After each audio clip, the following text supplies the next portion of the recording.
Hi guys, this is Breaker, and I am back with, I think, the last of the replays that I've got between Invictus Gaming's Com in the upper left-hand corner of Ohana LE and EG's Noob from the East RC. I'm just kidding, it's EGJDRC.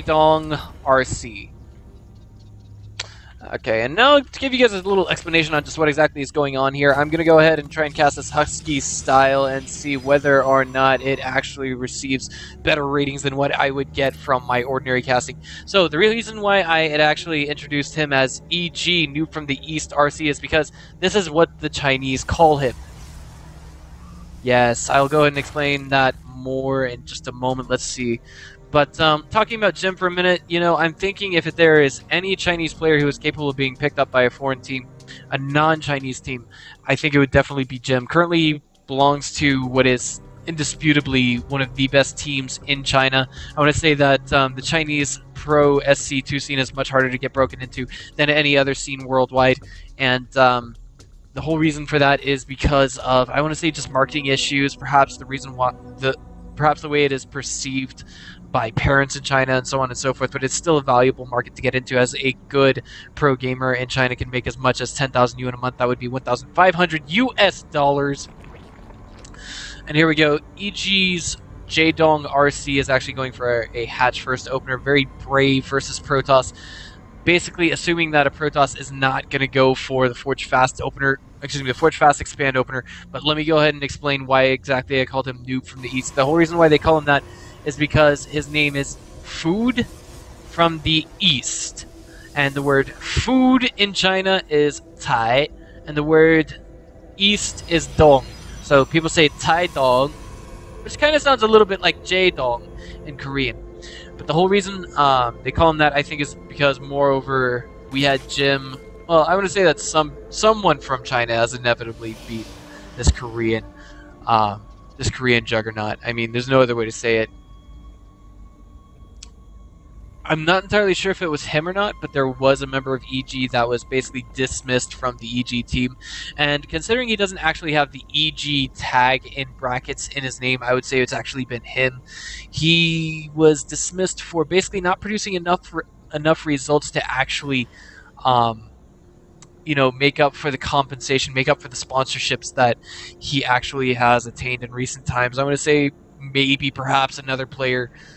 I can't say this with too much confidence, but perhaps one other player with similar performance on EG would have to be Thorzane presently. I haven't seen him in the spotlight as much as I'd like to recently. Stefano, of course, will always have, I feel, a secure position on EG, considering he is, you know, he forfeited his spot at Code S in Korea, no doubt. But I mean, once you just look and see how Code S is, it's just one of those things that very few people can get into, and very few people can actually, you know, manipulate and, I don't know, manipulate and come out victorious on top in the end.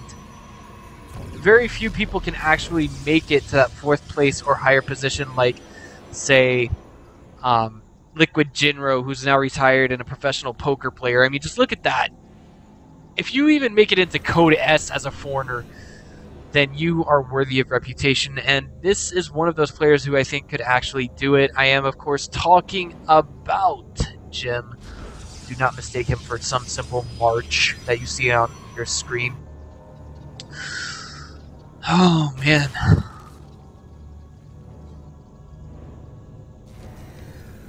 So here we go.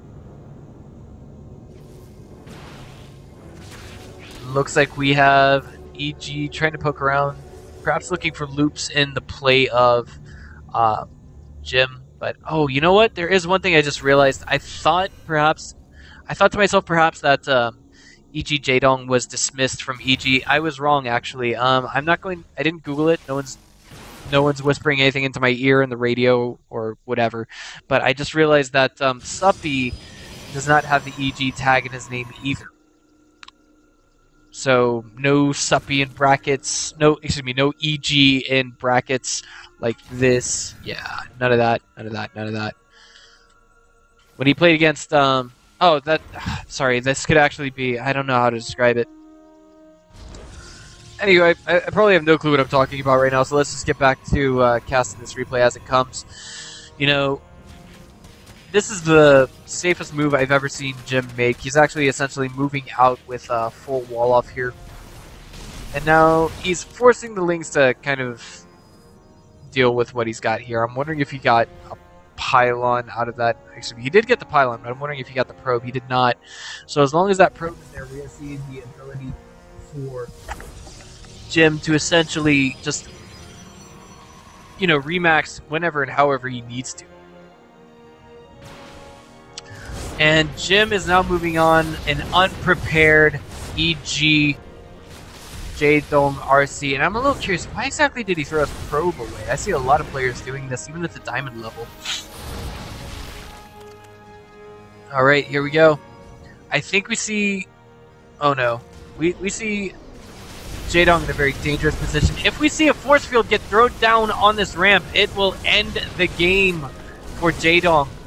Is that what we're going to see? I don't know. The last sentry available to throw down a force field is kind of in a rough position. He does have vision. Oh my god. It looks like he's not even going to need the force fields for the time being.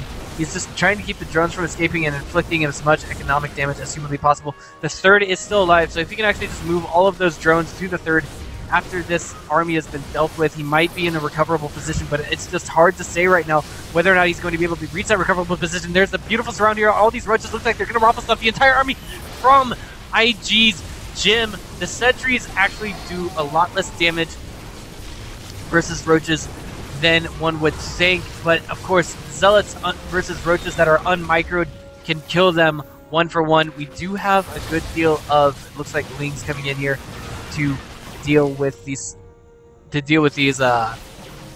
sentries and zealots, but behind this I'm just a little curious, how exactly do we see Jim following this up? He's doing it wisely. He's like, okay, I caused a lot of economic damage. Well, it looks like I'm going to lose my forces here. Simultaneously getting the natural, quite a big bonus for him, and he's probably going to pull back, not even worry about this main force. I think if he could get the queens, that would actually be extremely valuable to him as well. The Lings getting slightly better surrounds, and it looks like the Stalkers are trying to get the kill. One of them with, 4-kill veteran, 11-kill veteran on the other. Finally, the entire force gets raffle stomped, and we see a 44 supply Protoss running up against the 45 supply Zerg. Both on 2 bases, and what is this? The Mothership Core gets 2 kills. I'm a little curious, just what exactly are we going to see Jaedong do to follow this up? I think he's in a somewhat recoverable position, despite the number of workers he's lost. It's 23-1. If he can just get his production back up, maybe he'll be okay. Alright, so here we go. The Forge is about ready to go. Robotics facility in production as well. Excellent follow-up from Jim. But what about Jaedong? Is he really going to live up to that noob from the East reputation that he's got? I hope not. If we look at Jim right now, he's floating over 1,000 minerals, so he's got the liberty to just throw away zealots as he pleases. And the Mothership Core just coming in, being super annoying here. Oh man, but 1 for 1, a Queen can kill a Mothership Core, especially a Mothership Core that's in red HP. Double time warps going down, delaying mining time as much as possible. Checking the income right now. We're finally going to see it go up to a somewhat acceptable level now for Jaedong, but I just want to emphasize right now the position he's in is not that good. If he goes in and if he tries to make an all-in happen here, it's just not going to work out. He doesn't have Roach speed just yet. His Roach Horn's kind of slowly bleeding to death. He's got layer tech on the way along with his natural, basically opting for the title of third. And Jim overall just doing a good job of being annoying, keeping that APM busy. For Protoss, 287 per average game is actually quite high. Jaedong, of course, trying to control the map as best he can. He knows his opponent is on 2 base. His opponent lost no workers. His opponent is just trying to make damage happen, essentially. If we check the resources lost right now, it's just, I think we see the amount of resources is just out of control for Jaedong. We need to see some creep getting spread on top of this Roach Warren to save it, and it looks like we're not going to have that happen. Some of these Roaches are going to get chased down, unfortunately. Jaedong he's in an unrecoverable position. His opponent's almost double his supply.